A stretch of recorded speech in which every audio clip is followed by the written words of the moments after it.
jusqu'au 29.11.2025.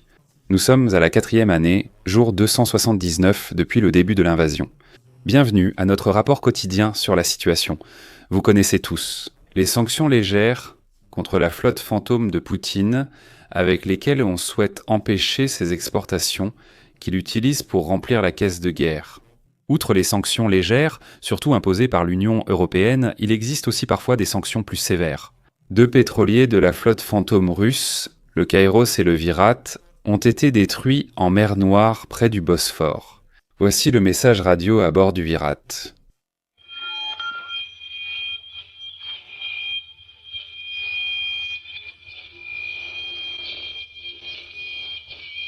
Vous l'avez entendu, l'Ukraine a attaqué 2 pétroliers russes en mer Noire avec des drones maritimes. Une source des services secrets ukrainiens l'a confirmé à l'Union européenne, rapporte le Kyiv Independent. Les navires transporteraient apparemment du pétrole depuis le port russe de Novorossiysk vers le reste du monde, dans ce cas-ci en direction de la Turquie. Et ils auraient eu une capacité théorique de transporter des marchandises d'une valeur de 70 millions de dollars américains, mais selon la source, ils n'étaient pas chargés au moment de l'attaque. Ils avaient sans doute déjà livré le pétrole avant d'être coulés sur le retour, ou alors ils allaient en charger à nouveau. Le service de sécurité d'Ukraine parle d'une opération conjointe réussie avec la marine ukrainienne et a également publié des vidéos des attaques que nous pouvons voir ici.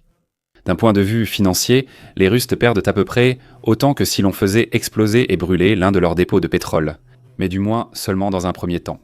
Car de telles attaques obligeraient les Russes à envoyer les navires restants de leur flotte de la mer Noire qu'ils voulaient justement protéger à Novorossiysk en escorte des pétroliers, les ramenant ainsi à portée d'attaque des forces ukrainiennes. Ou alors on ne fait rien et on risque de perdre d'autres navires de la flotte, ce que les Russes ne peuvent en guère se permettre. Le village de Roudinsky, au nord-est de Pokrovsk, ressemble désormais plutôt à un monde post-apocalyptique. Des véhicules détruits, des maisons effondrées, des décombres et des vestiges de la guerre sont éparpillés partout dans les rues. On peut déjà l'ajouter aux localités libérées, alors que ce village n'a même pas été pris par les Russes. Les Russes ont certes mis les pieds ici il y a quelques mois, mais ils n'ont pu conquérir que la moitié du village avant d'être repoussés par les Ukrainiens. Ils ont été repoussés à 1 km du village, mais cela ne veut pas dire qu'ils n'essaient pas chaque jour de pénétrer à nouveau dans le village. À Pokrovsk, un peu plus au sud, il ne se passe pas grand-chose, contrairement aux jours précédents. Donc par rapport au dernier rapport, il n'y a absolument aucun changement de front ici. Les combats restent très actifs, surtout dans la localité. Les unités russes continuant d'essayer de conquérir et de dominer les dernières têtes-poches jaunes restantes dans la partie nord de la ville. Les Ukrainiens tentent principalement de contrer cela avec des drones et, en même temps, de garder ouverte la dernière route ici. Nous avons déjà vu près de l'épingle bleue que de nombreux véhicules ukrainiens ont été détruits ici, en tentant d'entrer dans la ville ou dans la poche semi-encerclée. La situation reste très difficile et ne doit pas être sous-estimée. Cependant, il n'y a eu aucun changement visible sur le front. Les 2 camps publient souvent ici des vidéos compilant leurs récentes attaques de drones réussies. Dans une compilation ukrainienne sur des attaques de drones réussies près de Pokrovsk que j'ai regardé dans le but de la géolocaliser, puisque je suis ici donc. Une partie de mon travail ne consiste pas seulement à recueillir des informations en permanence et à vous les transmettre de manière condensée ou résumée, mais une grande partie. Et c'est aussi la raison pour laquelle mes recherches durent généralement environ 4 heures pour chaque rapport individuel, c'est simplement parce que la géolocalisation en fait aussi partie. Lorsque je reçois une vidéo ou que quelqu'un publie une vidéo en affirmant que cette attaque a eu lieu à tel ou tel endroit, je dois vérifier chaque vidéo individuellement. Je dois vérifier si l'arrière-plan de la vidéo ressemble à peu près à la saison actuelle. Donc une attaque où il devrait apparemment y avoir de la neige mais où il n'y en a pas n'est probablement pas authentique. Ce jour-là, des attaques incohérentes, comme celle en haut avec les véhicules ukrainiens détruits. J'ai aussi dû vérifier celle-là. J'ai dû retrouver exactement ce carrefour ici et la voie d'eau ferrée qui passe parallèlement, qu'on voit aussi une fois dans la vidéo. Pour confirmer dans le rapport que cela s'est bien passé à cet endroit, je vérifie les informations, sinon je ne respecterai pas mes exigences de qualité. Et très peu de gens font cela. Beaucoup reprennent simplement des affirmations d'autres personnes telles quelles sans les vérifier eux-mêmes et s'épargnent tout ce travail. Mais ce n'est pas pourquoi j'ai créé cette chaîne. Et lors d'un tel examen, on regarde aussi bien les attaques contre les soldats russes que contre les soldats ukrainiens.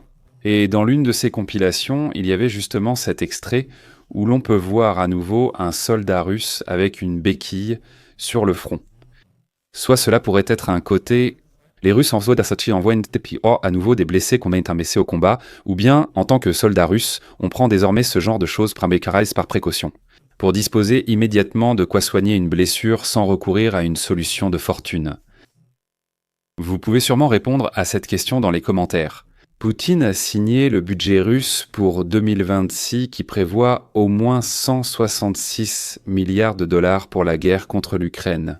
Un tiers de toutes les dépenses et les plus grandes dépenses militaires depuis l'époque soviétique.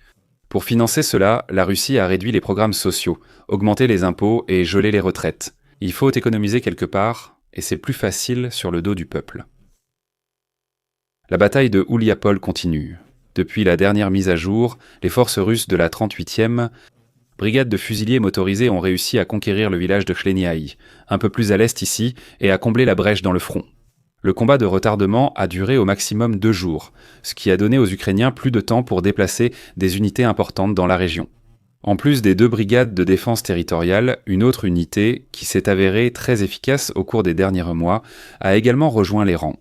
Mes spectateurs habituels la connaissent sous le nom de 225e.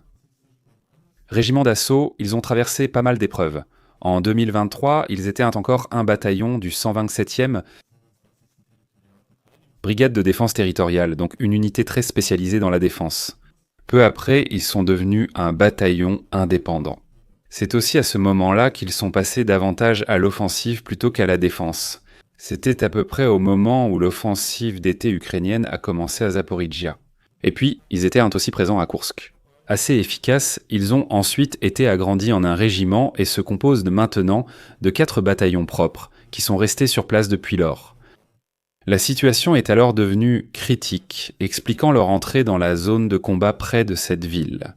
La question est de savoir si cela suffira. Les Russes ont encore ici le 872e régiment d'artillerie automotrice et le 305e. La brigade d'artillerie et les unités de soutien sont aussi sur le terrain, affrontant une artillerie ukrainienne quasi absente. Je pars du principe, compte tenu de cette configuration, que les Russes en tortoise vont essayer de compenser le déficit en soldats par l'utilisation de bombes planantes et d'artillerie. Cela offrirait à une unité offensive ukrainienne la possibilité, par une contre-attaque, de percer la défense russe relativement peu garnie et de créer un fossé entre les unités d'artillerie et la 38e, de frapper la brigade, pendant que les forces de défense territoriale sécurisent la ville. Il suffit de forces humaines et de cran. La raffinerie près de Krasnodar a encore été attaquée. Comme on le pensait hier, il devient clair que les Ukrainiens, après des mois d'attaques de drones, ciblent désormais régulièrement une liste précise de sites. L'objectif est de viser davantage les grandes raffineries vulnérables pour réduire leur capacité et, idéalement, stopper leur production. Un remerciement tout particulier va, comme toujours, aux membres de la chaîne AlgoCrew ainsi qu'au lieutenant-colonel Renek. Et sur ce, je vous remercie de votre écoute. Abonnez-vous, likez, commentez et retrouvez-nous pour le prochain rapport sous-titré.